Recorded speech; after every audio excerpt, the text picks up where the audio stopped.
ถ้าว่าจะน้อยเกินไปแนวนี้มันก็เสี่ยงอยู่นี่แล้วก็ถ้าว่ามันเป็นโดจิน้อยเกินไปหากก็รอให้มัน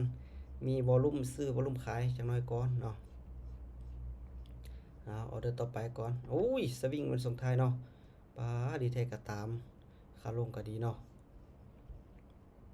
เมื่อกี้มันต่ำโซนที่ว่าเส้นราคาเนาะเส้นราคาแล้วมันเขียวเนาะป้าเริ่มสวิงแล้วได้เนาะเริ่มสวิงหน่อยนึงแหละอันนี้ก็บ่เป็นหยังป้าโทมันลงมาหาแนวรับนี่เป๊ะเลยเนาะแล้วก็พุ่งขึ้นเลยป้าโทโทษปานะครับตัวนี้ถือว่าแข็งแห้งเนาะแข็งแห้งเราจะกลับไปหาแนวต้านเก่านี่ว่าถ้าจุดแนวต้านมันเป็นจุดนี้เนาะจุดแนวต้านเก่านี่ค่ะจะเล่นในช่วงนะครับแนวต้านนี่ใช่เนาะโอ้ออเดอร์นี้เนาะก็ถือว่าแห้งซื้อนี่หุ้นแห้งเกินการพักดันขึ้นไปมาเพราะฉะนั้นออเดอร์นี้จะซื้อขึ้นไป1ออเดอร์เนาะปั๊บตามช่วงที่ว่า MACD พร้อมของแนวโน้มของเนาะแล้วก็ลูกศรของซุปเปอร์เทนนี่ซี่ขึ้นไปแล้วก็อยู่เหนือซุปเปอร์เทนแล้วก็แนวแห่งซื้อทรงมาจากแนวรับขึ้นไปโอ้ยแต่ลงมาสำเนาเอาพักดันมาลงมาหาแนวรับเลยหาแนวรับเลยแต่ธรรมดามันกลับขึ้นไปและได้แล้วนะเนาะกลับขึ้นไปได้แล้วนะโอ้ได้แห่งขายพักดันลงซ้ำเนาะจะต้องบริหารขึ้นไปที่20 เหรียญ BNB บ่ครับแม่นละอยู่กับ BNB นะแท็กเทียนมันก็ใหญ่เติบอยู่เนาะใหญ่เติบอยู่มันก็อยากพักดันต่อมาถ้าไปอยู่กลางๆนี่ครับกับผ่านไป1ออเดอร์ก่อนก็ได้เนาะว่าตามปกติมันขึ้นไปแล้ว MACD ก็โกโน้มขึ้นไปแล้วเนาะแล้วก็พักดันจากแห่งแนวรับขึ้นไปแล้วก็โอ้ยยังลงมาต่อเสยเนาะถือว่าแนวโน้มขาลงนี่มาแล้วได้นี่แนวโน้มขาลงมาแต่มาแบบไซด์เวย์เนาะแนวโน้มขาลงมาแบบไซด์เวย์สลับหน่อยนึงปาโทซูเปอร์เทนซีเลยวันนี้เนาะซูเปอร์เทนซีนะนี่ก็มีโอกาสสูงนะที่จะปิดขายลุดนะครับลงมาแล้วแต่ว่ามีนะครับที่2บ่โอ้นะครับตัวนี้นี่ลุดลงมาแล้วเนาะโอกาสจะมาหานะครับที่2อยู่จังนี่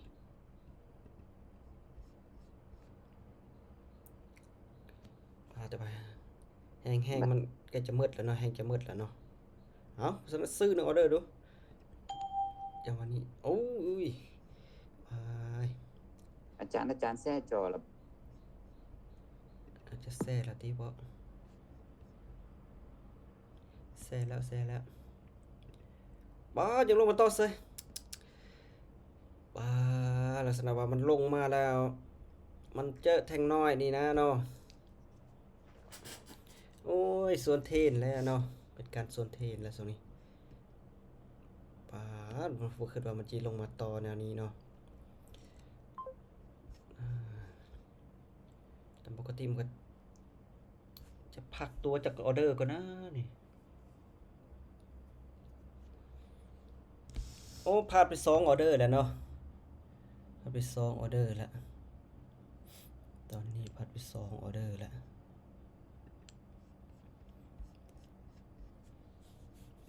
มันลงมางามเกินป้าแต่เฮาสวนในนึงเนาะมาออเดอร์ที่3หาที่สต็อปลอสที่5ออเดอร์เนาะ5ออเดอร์ป้าก็ว่ามันก็ใกล้ๆแล้วก็ผลักดันใกล้ๆแล้วก็ผลักดันป้าโทยังลงมาต่อเลยเนาะป้าแสดงว่าแนวรับแนวต้านนี่ทรงนี้มันใส่บ่ได้เนาะมันเป็นแนวโน้มขาลงต่อออเดอร์ที่3เนาะทีนี้ลดลงมาอีกแล้วเนาะลดลงมาอีกแล้วนะเดี๋ยวนี้ถ้า ถ้าว่าลงมาต่องามๆอีกวะว้าจะลงมาต่อ1 2 3 4ปิดขาย4ออเดอร์แล้วเนาะมาออเดอร์ที่5ต้องมาแล้วละมาขายอีก1ออเดอร์กลองออเดอร์ที่5ต้องมาแล้วละโอ้ลงมาต่อลงมาต่อลงมาต่อลงมาต่อลงมาต่อลงมาต่อลงมาต่อปิดขาย5ออเดอร์เนาะขายมาต่อป้าน่ะนมขาลงมากันหลายเนาะป้าแต่เฮาไปส่วน2ออเดอร์ส่วน2ออเดอร์เมื่อกี้โอ้ยลงมาลงมาลงมาลงมาลงมาลงมาลงมาลงมาลงมาลงก่อนลงมาก่อนลงก่อนลงก่อนลงก่อนเอ้ยเนาะ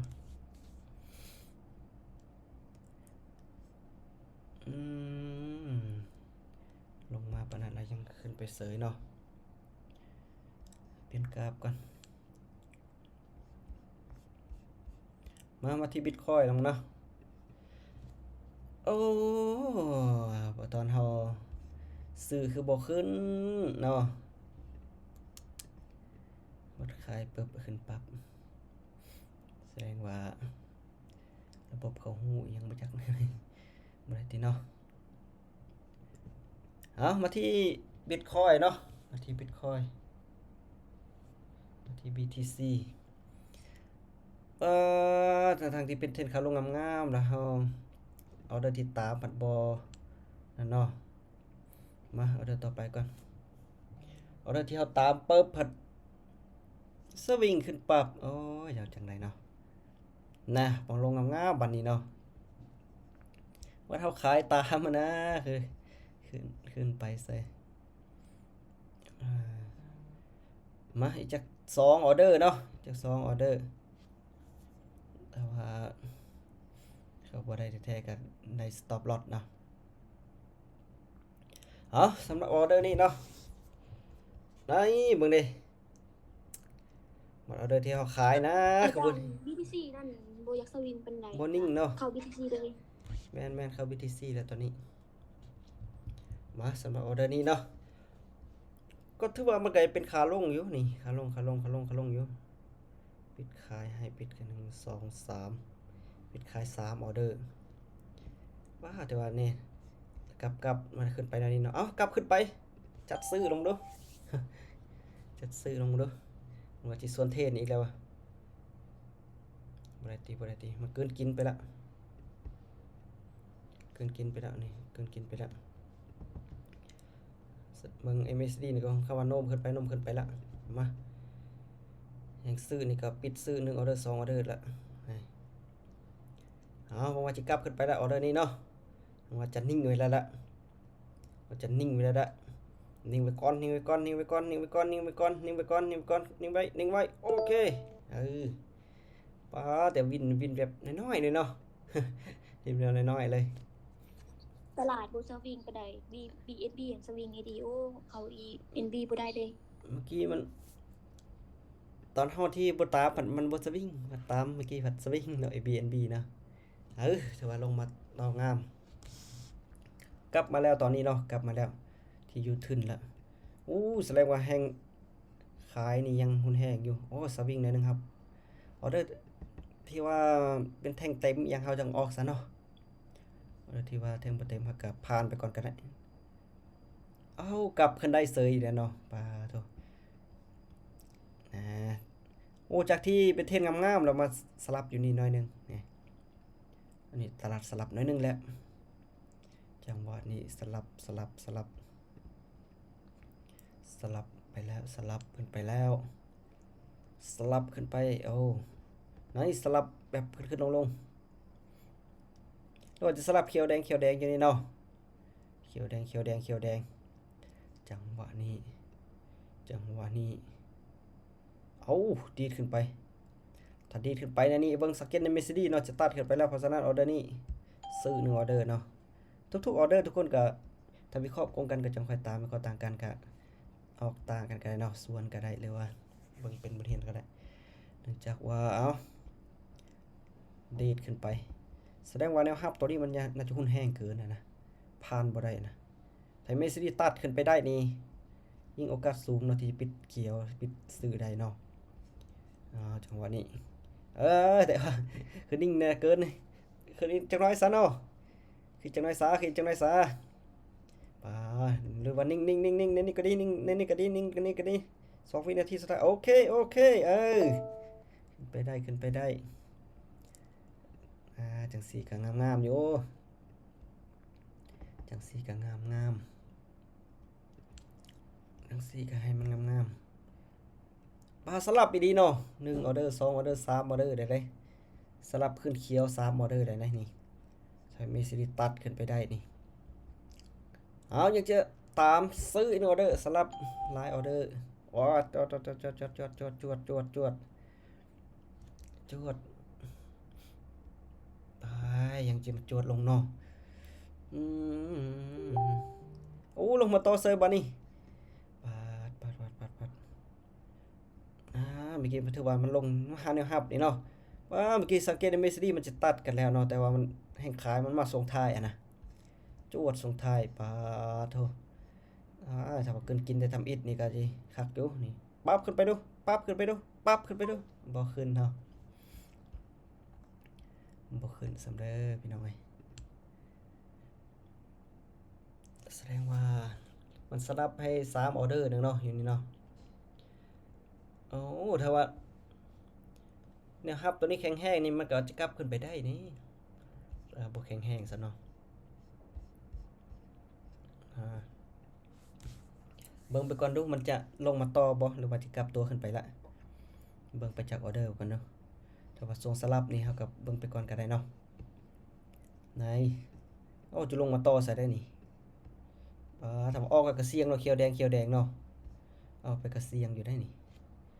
ออกก็เสียงอยู่นะเพราะฉะนั้นเดี๋ยวให้มันมีวอลลุ่มซื้อขายดีๆก่อนซะเอาเขียวแดงแท้เนาะน่าจะเสมอแล้วจ้านี่โอ้ยลงมาเลยปาดลงมาเลยแสดงว่าแนวโน้มขาลงนี่กำลังมาหลุดลงมาแบบนี้นี่ปิดขาย2ออเดอร์แล้วปิดขาย2ออเดอร์แล้วถ้าว่าลงมาต่อได้นี่งามอยู่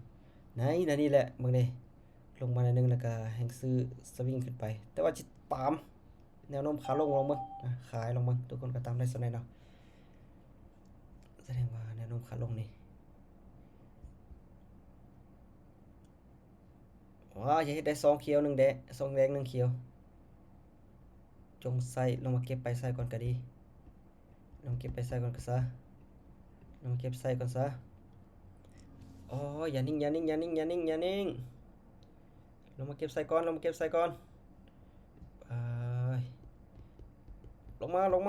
าโอ้ยนิ่งเลยลงมาก่อน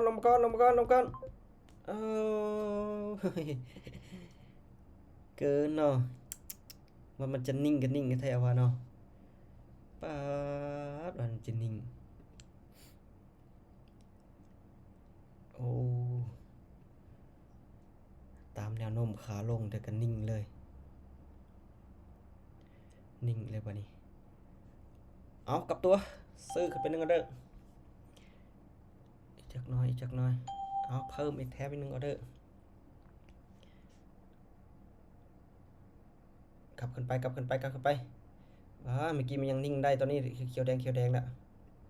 กลับไปก่อนเฮ้ยสังเกตว่าเมสซี่นี่ตัดขึ้นไปแล้วต้องกลับขึ้นไปแล้วละจังหวะนี้นะ3เขียวกันซะเนาะโอกาสจะ3เขียวนี่ได้อยู่เมสซี่ตัดขึ้นไปพอดีเลยเนาะพอดีเลยจังหวะนี้นะโอกาสสูงถ้าว่าขึ้นไปงามๆแบบนี้โอเคกลับขึ้นมาละถ้าว่าเขาจะตามแนวโน้มขาขึ้นขาลงนี่ได้นี่ก็จังหวะงามเนาะพาขึ้นไป3เขียวงามๆเลยจังหวะนี้3เขียวงามๆเลยว่าถ้า3เขียวงามๆนี่ก็เลยตาม1ออเดอร์เด้ซื้ออีก1ออเดอร์เนาะว่าถ้าตัดซุปเปอร์เทนขึ้นไปมีลูกศรซี่ขึ้นไปนำดูซี่ขึ้นไปอย่าเฮ็ดนะเขียวแดงนี่บ่คักปานใดนะเนาะ พ ค่อยคักปานใดเนาะเสาเขียวแดงเขียวแดงขึ้นไปขึ้นไปขึ้นไปขึ้นไปขึ้นไปตัดขึ้นไปโอ้ยสิตำเส้นซุปเปอร์เทนนี่อยู่เลยบ่ได้ตีบ่ได้ตีกลับขึ้นไปก่อนกลับขึ้นไปก่อนนิ่งไว้ก็ได้นิ่งไว้ก็ได้นิ่งไว้ก็ได้3วิสุดท้าย3วิสุดท้าย3วิสุดท้าย2วิสุดท้าย1วิสุดท้ายเว้นเสมอในซุปเปอร์เทนมาเสี่ยวได้นี่เนาะไปนะถ้ามันตัดเส้นซุปเปอร์เทนไปมันจะมีลูกศรซี่ขึ้นไปแบบนี้นี่โอกาสที่จะวินนี่สูงเลยนี่โอกาสที่จะวินสูงถ้ามันตัดขึ้นไปแบบนี้ปาโถตัดขึ้นไปงามเนาะย่อได้นึงซื้อขึ้นไปต่อเอาซื้อขึ้นไปต่อจังหวะนี้ย่อใส่หน่อยนึงแสดงว่ามันขึ้นเป็นงามปาดออกก็เด้อเปิบเขียวแดงเนาะแทงพักตัวขึ้นไปงามเนี่ยเอาขึ้นไปงามขึ้นไปงามขึ้นไปงามก่อนนะงามก่อนนะขอปิดปลายไส้งามจาก1ออเดอร์ก่อนแนวนมขาขึ้นกำลังงามนิ่งไว้เอ้ยโอ้ยยอมนะนี่ตลาดที่ว่ามันสวิงสุดท้ายนะอยากยอมนะเนาะยากนะทั้งเศร้าปลายกวิเนาะวิสุดท้ายเดี๋ยวติดปั๊บอยากยอมสุดๆเลยสุดๆเลยนะยังขึ้นเป็นงามๆอีกไปมาเอาได้ต่อไปก่อนก็ได้ทั้งที่จะปิดซื้อให้เดี๋ยวเนาะวิสุดท้ายปั๊บเลยโอ้ยนายไปต่องามๆเลยเอาวันนี้ปัดจังได้ว่าตับเส้นราคาเราจะสวิงกลับลงมาเนาะสวิงกลับลงมาฮะนะบ่ลงได้ปัดนี้เนาะออเดอร์ที่เขาบ่ได้ออกนี่บ่ลงออเดอร์ที่ออกมันวิสุดท้ายก็ยังลงได้นะมันก็จะยอมเนาะจังหวะนี้เขาก็ไปตามแนวโน้มของตลาดนะคักๆแหละแต่เสียดายโอ้แสดงว่านี่ยังขายมันคือต่ำแห้งเด้เนาะจังหวะนี้เนาะต่ำลงเนาะยังขายคือต่ำลงมาต่ำลงแท้เอาขาย1ออเดอร์เนาะพยายามขึ้นบ่ได้ยังจะขึ้นไปต่ออีกเอา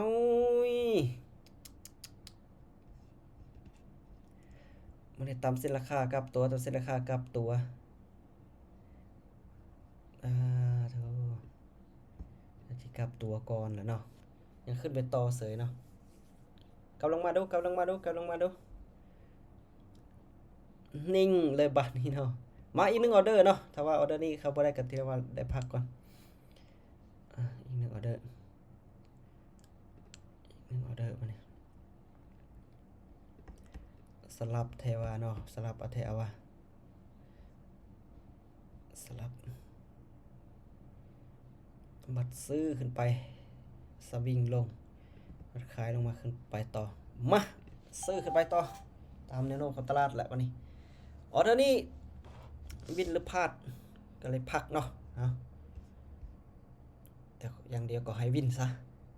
ขึ้นไปงามละจังหวะนี้นี่ขึ้นไปงามละเอาอย่าได้เนาะโอ้ยขึ้นไปขนาดนี้แล้วนะปิดซื้อก่อนได้ตามแนวโน้มของตลาดงามๆแล้วแห่งซื้อนี่ก็ MACD ก็ขนาดขึ้นไปงามๆละซุปเปอร์เทนก็ขึ้นไปงามๆมา2-1-0วินโอเคอ้าวก็ถือว่าได้คูณเงินจังได๋ก็ได้คูณเงินเนาะโอ้โหแต่ว่า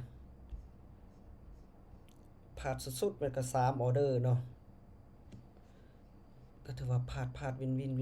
พลาดเนาะก็ถ้าว่าได้บริหารทุนนะวันเสาร์วันอาทิตย์นี่จะให้วินทุกออเดอร์นี่มันก็ยากๆเนาะวินทุกออเดอร์นี่ก็ยากๆบวกมาที่50เหรียญเนาะ50เหรียญได้บริหารทุนไปหลายเติบหน่อยนึง แมนยูมันคือตลาดงามแต่ว่ามันก็สลับเป็นบางช่วงเลยเนาะสลับเป็นบางช่วงเพราะฉะนั้นก็ค่อยๆเทรดเนาะวันเสาร์วันอาทิตย์ค่อยๆเทรดเด้อจุดสำคัญเน้นมีกำไรละถอนนี่แหละมีกำไรละพักนะโอเคเอาสำหรับมื้อนี้ก็จะประมาณนี้ก่อนเนาะแต่ว่าตอนแรงบางจังค่อยศึกษากันใหม่มีกำไรแล้วก็พักถอนเด้อทุกคนเนาะพักถอนโอเคเอาโชคดีทุกคนโชคดีแล้วพบกันใหม่เนาะแล้วพบกันใหม่โชคดีโชคดี